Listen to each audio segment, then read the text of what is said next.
Good morning and welcome to the Morning Scoop for Friday, September 10th. This is your daily Buckeye fix. I'm Tom Moore. The Oregon game is in 1 day, the game against Michigan in 78 days. With the Buckeyes ready to play one of their most anticipated non-conference games in years tomorrow, I'm guessing that's what you're going to want to hear about. So that's what we're going to discuss. Late in the week, we got a chance to talk to Ryan Day and several players about the game, the challenge it represents, and much more. So this is going to be one of those shows where you hear directly from the Buckeyes. We will start with Ryan Day. He held his last media availability of the week over Zoom on Thursday. One of the first things he was asked about was the challenge of trying to establish a running game against what is overall a pretty solid Oregon defense. Yeah, I think when you play against a very good defense like we're about to play, you have to understand, especially against a matchup opponent like Oregon is for us, that we have to play a field position game at times. We're going to have to make sure that we understand that going in. And just see how the game plays out. But it's a very talented group. We're going to have to do a really good job with identifying, where they are, where they're coming from, and then we're going to have to stay on block. So to take care of the football and stay on schedule. This is as athletic and as fast a defense as we've played in a long time. This will be the first time the Buckeyes get to play in front of a full horseshoe since November of 2019 when they played Penn State. Those 100,000, give or take, fans should provide quite a boost to the Buckeyes. And after a season of being inside an empty stadium, it'll be pretty exciting for all of us who were there last year as well. So, but how do you keep, if you're a player, how do you keep from getting too excited? How do you keep the adrenaline a positive and not a negative? Brian Day was asked about that. How do you keep your guys from getting too high, too distracted by the crowd, the excitement, and all the other stuff that's going to come with the game on Saturday? Yeah, I think that the term we use is you have to play with emotion, but you can't let emotion play with you, which means, if you're letting that emotion affect your play, then it's a disadvantage. And so whether it's playing on the road in front of a hostile crowd or playing at home for the first time in a long time with our crowd, we can't ride that roller coaster. We have to stay focused on the task at hand. It's going to be a hot day. It's going to be a long game. And so, we have to come out and play as hard as we've ever played. And that's one of the challenges, to play with relentless, unbelievable effort in this game. Certainly have to do a good job with the scheme and understanding, how we need to attack in all three phases, but we have to play with unbelievable effort. And in order to do that, it's going to take 4 quarters. And, we have to, understand that it's not just going to happen in the first, 5 minutes of the game. We're in for a battle here for 60 minutes. There was some bad news for Ohio State this week. Linebacker Paulie Naoteote was not granted his waiver, as people were sort of expecting the NCAA to do. He was in the transfer portal last year, transferring out of USC, but he was in the portal before the NCAA granted everyone immediate eligibility. So he had to apply for immediate eligibility. And the NCAA said no. So what does that mean? Here's Ryan Day's explanation. Yeah, as of right now, we got word that he got denied. So, we're going to try to figure out what's next. And obviously very, very disappointed that he wasn't granted an opportunity to play this season. So we'll kind of regroup and see what's next here. There have been a bunch of questions about injuries and availability of players for this game on Saturday. Right now, we have not heard anything official from the Buckeyes. They are always very cagey about that kind of stuff. Ryan Day was asked, so who's going to be at center this weekend? Because Luke Wypler did a real nice job last week against Minnesota, but Harry Miller is presumably coming back at some point. So who's going to be at center this weekend? And you can go ahead and feel free to read the tea leaves on this answer from Ryan Day. We played a couple different guys, and we'll continue to roll guys. And I think Luke's ready to start. I thought he did a really good job in the first game. This will be a new challenge. They play with a zero nose, and so they'll have somebody lined up on him, and that'll be a new thing for him, a new opportunity for him to grow. So we'll see as we get closer to the game how we'll shake it all out. But I thought he's had a good week of practice. So, okay, he doesn't want to talk about injuries. Well, what about the secondary? We've got guys potentially coming back. You've got a different lineup with, a different challenge from Oregon as opposed to Minnesota. So what is the secondary going to look like on Saturday? Day was asked about that. Wasn't really in the mood to give you a real specific answer on that one either, but you can read into this one whatever you want to.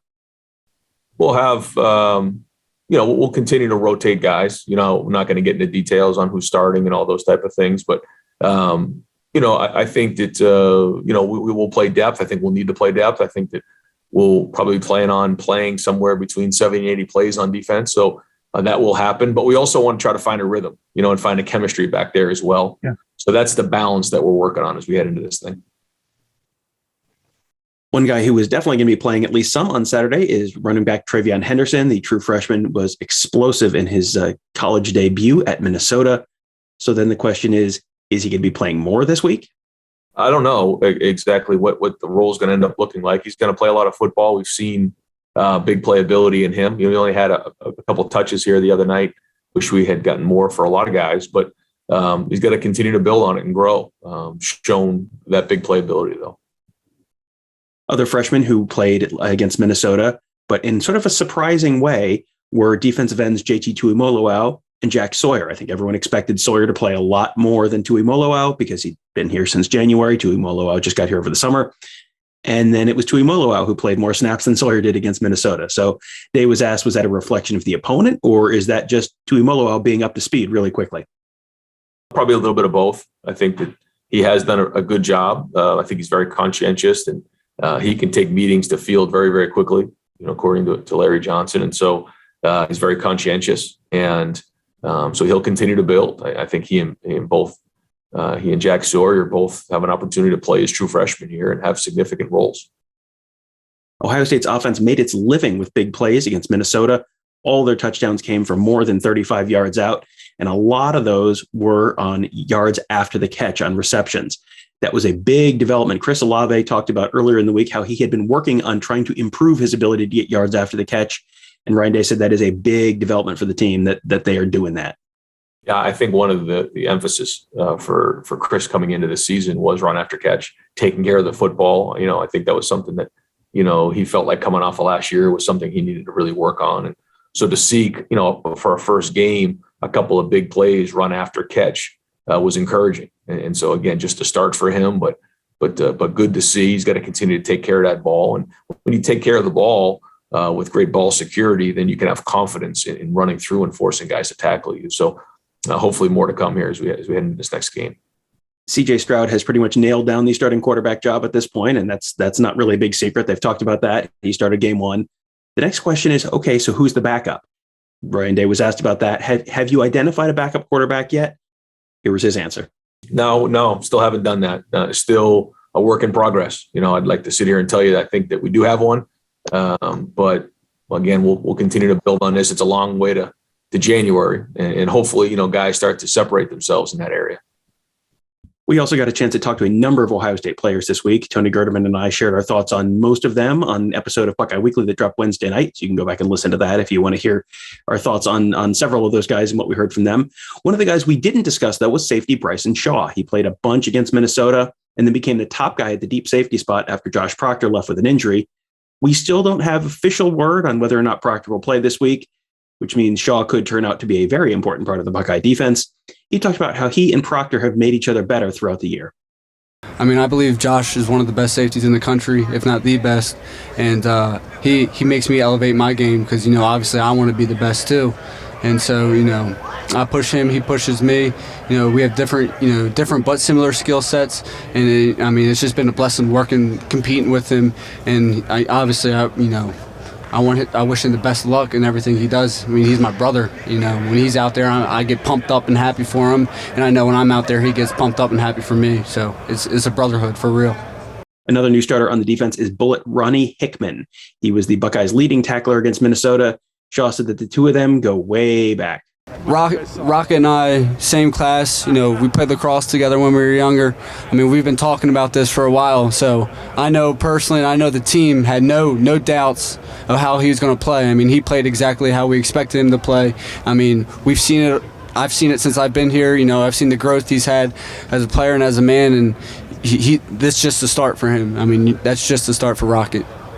If you ask most college football coaches, they will tell you Ohio State's season opening win last week was basically the perfect week one game because, yeah, they won, but they also know they have a lot of places to improve.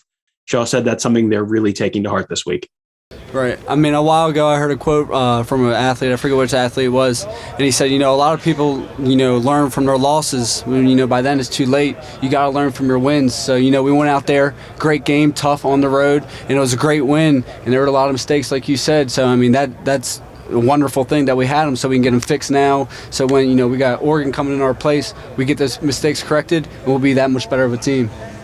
That'll do it for this morning's show. We will have much more coverage of Ohio State and Oregon coming up later on today. We'll have new podcasts, tons of coverage, game predictions, all the stuff you've come to know and love from Buckeye Scoop. It will all be there at buckeyescoop.com today. There's a ton of free content, but also even better stuff on our Ask the Insiders board, where our team of insiders is breaking down the game, giving you previews, sharing their thoughts on what they think is going to happen in this very, very, very big game coming up against Oregon on Saturday.